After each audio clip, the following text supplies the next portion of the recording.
하버드대 경제심리학 연구팀은 흥미로운 실험을 했다. 참가자들에게 두 가지 중 하나를 선택하게 했다. A. 나는 연봉 5천만 원을 받지만 다른 사람들은 3천만 원을 받는 세상. B. 나는 연봉 1억 원을 받지만 다른 사람들은 2억 원을 받는 세상. 결과는 놀라웠다. 대부분의 사람들은 어를 선택했다. 자신이 더 많이 버는 것보다 남보다 우위에 있다는 느낌을 더 중요하게 여겼다는 것이다. 하버드대 연구팀은 이 현상을 상대적 만족의 착각 렐러티브 세터스펙션 일루전이라 불렀다. 즉, 인간의 행복은 절대적인 소득보다 비교해서 오는 우위감에 더 크게 반응한다는 것이다. 문제는 이것이 행복이 아니라 불행의 씨앗이 된다는 점이다. 왜냐하면 당신이 누구와 비교하느냐에 따라 행복의 기준이 끊임없이 바뀌기 때문이다. 오늘은 옆자리 동료, 내일은 인스타 속 누군가, 모레는 TV 속 셀럽. 이렇게 비교의 대상이 늘어날수록 당신의 만족감은 사라진다. 첫째, 비교하는 순간 뇌는 패배 모드로 전환된다. 스탠포드대 신경경제학 연구소의 브라이언 너슨 교수는 비교가 인간의 뇌에 어떤 영향을 미치는가를 실험했다. 피실험자들에게 두 가지 영상을 보여주었다. 하나는 자신보다 성과가 좋은 사람의 영상, 다른 하나는 비슷하거나 조금 못한 사람의 영상이었다. 결과는 명확했다. 자신보다 잘 나가는 사람을 봤을 때 뇌의 도파민 보상 회로가 급격히 떨어졌다. 동시에 편도체의 EMGYDALA와 전대상피질 ACC2 활성화되며 위협 반응이 일어났다. 이건 단순히 부럽다 수준이 아니다. 뇌는 비교 대상을 적으로 인식한다. 그리고 생존 경쟁 모드로 전환되어 논리적 사고를 담당하는 전전두엽 프리프런털 코텍스의 활동이 둔화된다. 그 순간 인간은 이성적으로 판단하지 못한다. 나도 저렇게 돼야 해. 왜 나는 안 될까? 난 역시 안 되나 봐. 이 부정적 연쇄는 자존감의 에너지를 갉아먹는다. 결국 비교는 성장의 동기가 아니라 자기 파괴의 회로가 된다. 둘째, 비교는 본능이지만 성장하지 못하면 중독이 된다. 진화 심리학적으로 인간은 비교하는 동물이다. 왜냐하면 생존을 위해 서열을 파악해야 했기 때문이다. 수렵시대 인간은 무리 속에서 자신의 위치를 알아야 했다. 나는 누구보다 빠른가? 누가 더 강한가? 이 비교는 먹이를 얻고 짝을 찾는데 필수적이었다. 문제는 지금이다. 더 이상 생존의 비교가 아닌 자존의 비교를 하고 있다. SNS에서 타인의 성공, 명품, 여행, 외모를 보며 나는 왜 저만큼 못 살까? 라는 불필요한 경쟁을 한다. 도파민은 짧게 폭발하고 세로토닌은 바닥난다. 그래서 SNS를 볼수록 우울해지고 불안해진다. 실제 미국 NIH 연구에서는 하루 2시간 이상 SNS를 사용하는 사람의 행복지수가 평균보다 38% 낮다는 결과가 나왔다. 비교는 본능이지만 그것을 제어하지 못하면 자기 혐오 중독이 된다. 셋째, 부자들은 남이 아닌 어제의 자신을 본다. 워런 버핏은 이렇게 말했다. 나는 경쟁하지 않는다. 오직 어제의 나와만 경쟁한다. 그는 90세가 넘은 지금도 매일 같은 시간에 일어나 신문을 읽고 자신의 투자 일지를 점검한다. 다른 펀드 매니저들이 단기 수익률을 두고 싸우는 동안 버핏은 자신의 철학과 원칙을 매일 0.1%씩 개선했다. 그 결과가 세계 최고의 장기 수익률이다. 그는 남보다 빠르게 달리지 않았다. 단지 멈추지 않았을 뿐이다. 일론 머스크도 마찬가지다. 그는 테슬라의 진짜 경쟁자는 다른 자동차 회사가 아니라 어제보다 나은 오늘의 테슬라다. 라고 말했다. 머스크는 항상 비교의 방향을 외부가 아닌 내부로 돌렸다. 이게 부자들의 공통점이다. 그들은 남과 비교하지 않는다. 그들은 성장 루프 그로스 루프 속에서 살아간다. 성장 루프란 어제의 자신을 되돌아보고 부족한 부분을 개선하고 그 결과를 다시 피드백하는 과정이다. 이 단순한 루프가 인생의 복리 효과를 만든다. 넷째, 비교를 멈추면 비로소 보이는 진짜 속도. 비교의 가장 큰 문제는 타이밍 착각이다. 우리는 모두 다른 출발선에서 다른 속도로 달린다. 그런데 남의 시계를 보고 달리면 자신의 리듬을 잃는다. MIT 뇌과학센터의 연구에 따르면 자신의 목표에 집중한 사람은 외부 비교 자극을 받은 사람보다 2.7배 더 높은 지속 의지력을 보였다. 이는 뇌의 전전두엽이 자기조절 모드로 활성화되기 때문이다. 다시 말해, 비교를 멈추는 순간 비로소 집중력이 생기고 그 집중이 속도를 만든다. 아이러니하게도 남을 보지 않을 때 오히려 더 빨리 성장한다. 다섯째, 성장 마인드는 부자의 가장 강력한 무기다. 스탠포드대 캐럴 드웩 교수의 연구에서 두 부류의 사람들이 있었다. 실패를 두려워하는 고정 마인드셋 픽스트 마인드셋, 실패를 성장의 일부로 받아들이는 성장 마인드셋 그로스 마인드셋. 10년 후 두 그룹의 평균 수입 차이는 무려 4.5배였다. 성공한 사람일수록 타인보다 자기 성장의 과정을 더 중요하게 여긴다는 것이다. 성장 마인드를 가진 사람은 비교 대신 자기 효능감 셀프 마이너스 에피켓을 키운다. 이 자기 효능감은 도파민을 안정적으로 분비시켜 지속 가능한 행복을 만든다. 그래서 진짜 부자는 나는 남보다 잘하고 싶다 가 아니라 나는 어제보다 잘하고 싶다 라고 말한다. 여섯째, 진짜 부자는 타이밍이 아니라 누적을 믿는다. 뇌는 짧은 쾌감 도파민에는 빠르게 반응하지만 장기 만족 세로토닌에는 천천히 반응한다. 그래서 대부분의 사람들은 당장의 비교 자극에 더 쉽게 중독된다. 하지만 부자는 세로토닌형 인간이다. 그들은 즉각적인 자극보다 누적의 기쁨을 추구한다. 워런 버핏은 하루에 500쪽의 책을 읽는다. 그건 오늘의 결과를 위해서가 아니라 5년 뒤의 자신을 위한 투자다. 그는 이렇게 말했다. 나는 복리로 돈을 벌었다. 그러나 사실 복리의 진짜 힘은 돈이 아니라 생각에 있다. 그 말은 곧 비교하지 않고 꾸준히 생각을 누적한 사람이 결국 인생을 복리로 만든다는 뜻이다. 성공은 남을 이기는 게 아니라 어제를 이기는 것이다. 당신이 오늘 단 1%라도 성장했다면 이미 어제보다 부자다. 왜 나보다 게으른 사람은 더 잘 살까? 왜 나는 노력하는데 결과는 이 모양일까? 이런 생각이 든다면 이미 당신은 비교의 늪에 빠져 있다. 그 늪은 조용히 그러나 깊게 당신의 삶을 갉아먹는다. 하버드 행동경제학 연구소의 리처드 이스턴 박사는 이렇게 말했다. 인간은 타인과의 비교에서 스스로의 가능성을 축소한다. 즉, 우리는 남의 성공을 볼 때 자극을 받는 게 아니라 무의식적으로 자기 효능감 셀프 마이너스 에피켓을 떨어뜨린다는 것이다. 첫째, 비교는 자기 효능감을 무너뜨린다. 심리학자 알버트 반두라 엘버트 BANDURA가 제시한 자기 효능감 이론은 인간의 행동을 설명하는 핵심이다. 그는 이렇게 말했다. 사람은 할 수 있다고 믿는 만큼 행동한다. 문제는 비교가 이 믿음을 깨트린다는 것이다. 하버드대 실험에서 피실험자들에게 동일한 과제를 주고 그중 일부에게는 당신은 평균보다 느리다라는 피드백을 주었다. 그 결과 그들은 실제 성과가 평균보다 42% 낮아졌다. 즉, 비교로 인한 열등감이 뇌의 행동 동기를 억제시킨 것이다. 뉴로사이언스적으로 보면 비교 자극은 도파민 회로를 교란시킨다.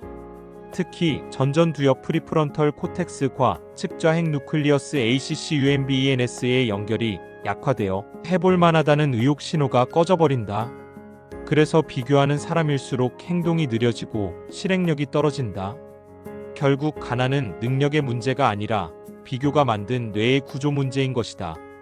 둘째, 비교는 조급함을 낳고 조급함은 실수를 부른다. 비교하는 사람의 특징은 언제나 급하다. 남이 한 걸 보면 당장 따라해야 직성이 풀린다. 그러나 뇌는 조급함 상태에서 절대 창의적이지 못하다. 스탠포드 신경생물학 연구에서 조급함을 느끼는 순간 편도체의 과활성화가 일어나고 문제 해결을 담당하는 전두엽 기능이 60% 이상 저하되는 것으로 밝혀졌다. 즉, 조급한 사람은 생각이 단순해지고 단기적 선택을 반복한다. 그게 바로 가난의 루프다. 빨리 가려다 실수하고 실수하니 불안해져 더 조급해지고 결국 제자리에서 도는 것이다. 부자는 반대로 느리지만 정확하다. 그들은 즉시 행동이 아니라 의도된 반복을 택한다. 워런 버핏은 이렇게 말했다. 투자는 빠른 사람이 아니라 참을성 있는 사람이 이긴다. 셋째, 비교는 남의 기준으로 살게 만든다. 비교하는 순간 당신은 자신의 삶의 주인이 아니라 타인의 기준에 맞춰 사는 하청 인생이 된다. MIT 인간행동 실험센터의 연구에서 타인의 시선을 의식하며 목표를 설정한 사람들은 그렇지 않은 사람보다 행복도는 28% 낮고 목표 달성률은 40% 낮았다. 이유는 간단하다. 남을 의식한 목표에는 자기 확신 셀프 마이너스 컨시스턴시이 없다. 즉, 동기부여가 외부에 있기 때문에 쉽게 흔들린다. 부자는 목표를 세울 때 남보다 잘해야지가 아니라 내가 진짜 원하는 건 뭘까? 로 시작한다. 그래서 그들의 목표는 오래가고 동기의 방향이 내면에서 바깥으로 향한다. 넷째, 비교는 자기 이미지를 왜곡시킨다. 하버드 심리학자 데니얼 길버트는 비교는 현실 왜곡의 가장 큰 원인이라고 말했다. 사람은 비교를 통해 자신을 평가할 때 실제보다 훨씬 축소된 자아, 이미지를 갖게 된다. 이를 자기 축소 편향 셀프 마이너스 디미니슈먼트 바이어스이라고 한다. 이 편향은 특히 SNS 시대에 극단적으로 강화된다. 저 사람은 30대에 억대 연봉인데 나는 뭐지? 저 사람은 하루 만에 성공했는데 왜 나는 1년째 제자리야? 하지만 진실은 다르다. 그들의 성공은 결과만 보이는 것이고 그 과정의 시간은 보이지 않는다. 그러나 뇌는 그 보이지 않는 과정을 무시하고 결과만 학습한다. 그래서 왜 나는 안 될까라는 잘못된 신호를 만든다. 이건 인지 왜곡 카그니티브 디스토션이다. 결국 당신은 스스로를 과소평가하며 점점 행동할 이유를 잃어간다. 다섯째, 비교는 기준의 혼란을 만든다. 비교를 멈추지 못하는 사람은 자신의 기준이 매일 바뀐다.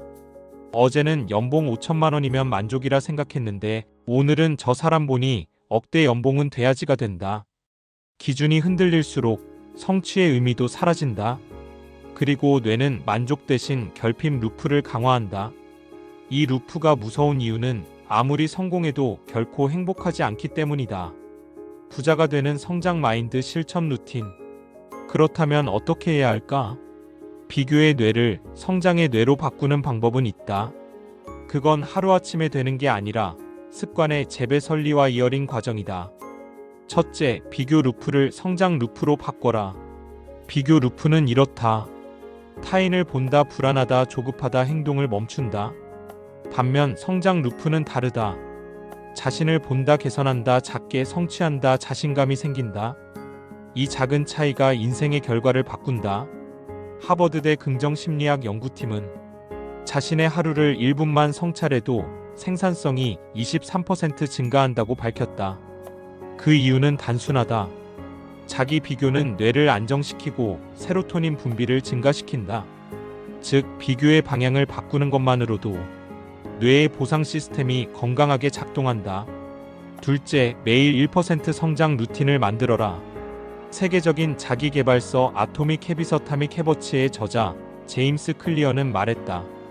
1%의 변화는 별거 없어 보이지만 1년이면 37배가 된다. 부자는 이 원리를 뇌에 각인시킨 사람들이다. 그들은 단기 자극이 아니라 지속 가능한 루틴을 설계한다. 예를 들어 워런 버핏의 루틴은 단순하다. 매일 정해진 시간에 신문 5종을 읽는다.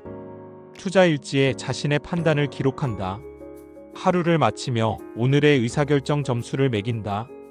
그는 말했다. 나는 남보다 똑똑하지 않다. 단지 꾸준히 기록할 뿐이다. 루틴은 뇌의 불안을 줄이고 도파민을 안정적으로 유지시켜 성장 중독자로 만든다. 셋째, 성공 기록 일지를 써라. 하버드 비즈니스 리뷰의 HBR는 자신의 성취를 기록하는 사람은 그렇지 않은 사람보다 2배 이상 성장 속도가 빠르다고 발표했다. 이는 도파민의 축적 효과 때문이다. 작은 성취를 기록하면 뇌가 보상을 인식하고 다음 목표를 설정할 때 긍정적 신호를 준다. 반면 비교로 인한 불안은 뇌의 코르티솔을 높이고 의욕을 점점 마비시킨다. 그러니 하루를 마치기 전에 이렇게 써보라.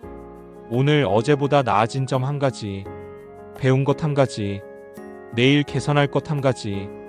이 3문장만으로도 뇌의 회로는 비교에서 성장으로 전환된다. 넷째, 정보 단식을 실천하라. 비교는 대부분 정보 과다에서 시작된다. 남의 소식을 너무 많이 아는 시대는 결국 자신을 잃게 만든다. 스탠포드 심리학과의 실험에서 하루 2시간 이상 SNS를 끄는 사람들은 단 2주 만에 자존감이 평균 35% 향상되었다. 부자들은 정보 절제의 달인이다. 그들은 정보 소비자가 아니라 정보 생산자다. 워런 버핏은 하루 8시간 중 6시간을 독서에 쓰고 머스크는 뉴스 대신 엔지니어 보고서를 읽는다고 했다. 그 이유는 단순하다. 타인의 이야기보다 자신의 데이터를 더 신뢰하기 때문이다. 다섯째, 성장형 인간관계를 구축하라. 비교는 잘못된 사람들과의 연결에서 강화된다. 하버드 행복 연구에 따르면 자신을 끌어올리는 사람들과 어울릴수록 긍정적 자기평가가 45% 높아진다. 즉, 성장형 인간관계는 당신의 뇌를 비교에서 도전으로 전환시킨다. 스티브 잡스가 워지니악 조너선 아이브와 함께 있을 때 가장 빛났던 것도 그가 비교하지 않는 협업을 했기 때문이다. 잡스는 늘 말했다. 나는 가장 똑똑한 사람들과 일하려고 한다. 그래야 나도 똑똑해지니까. 그는 경쟁이 아닌 공진화 코마이너스 에볼루션의 사고를 가지고 있었다. 여섯째, 기준을 숫자가 아닌 방향으로 세워라. 비교는 항상 숫자로 시작된다. 연봉, 나이, 팔로워, 집값. 하지만 성장의 기준은 방향이다. 나는 어떤 방향으로 가고 있는가?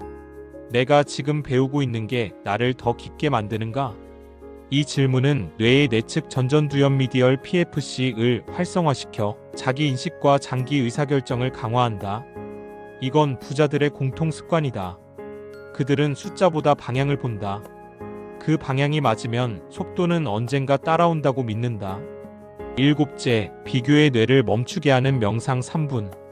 하버드 의대의 허버트 벤슨 박사는 이완 반응릴 렉세이션 리스판스 연구를 통해 명상과 뇌의 비교 회로를 분석했다.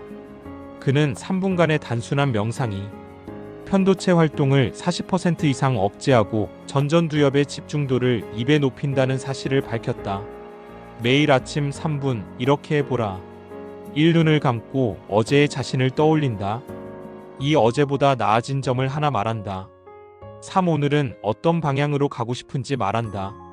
이 짧은 루틴이 뇌의 회로를 비교에서 집중으로 바꾼다.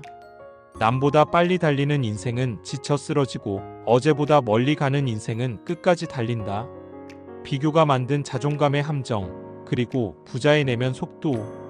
하버드 의과대학의 심리학자 숀 에이커는 세계적인 베스트셀러 해피니스 어드밴티지 더 해피너스 애드밴티지에서 이렇게 말했다. 행복해서 성공하는 게 아니라 성공하기 전에 행복할 줄 아는 사람이 성공한다. 이 말은 단순한 위로가 아니다. 그는 수천 명의 하버드 학생들을 대상으로 한 실험에서 행복도가 높은 사람일수록 창의력, 집중력, 문제 해결력, 수입, 관계 만족도가 모두 평균보다 높다는 사실을 밝혀냈다. 그리고 그 행복의 가장 큰 적은 비교였다. 첫째, 비교는 행복을 감염시킨다. 하버드대 심리학 연구팀은 비교가 인간의 뇌에 어떤 감정적 감염을 일으키는가를 실험했다. 한 그룹에게 다른 사람들의 성공 스토리를 10분간 보여주고 다른 그룹에게는 자신의 성취를 기록하게 했다. 10분 후 감정 뇌파를 측정하자 결과는 충격적이었다.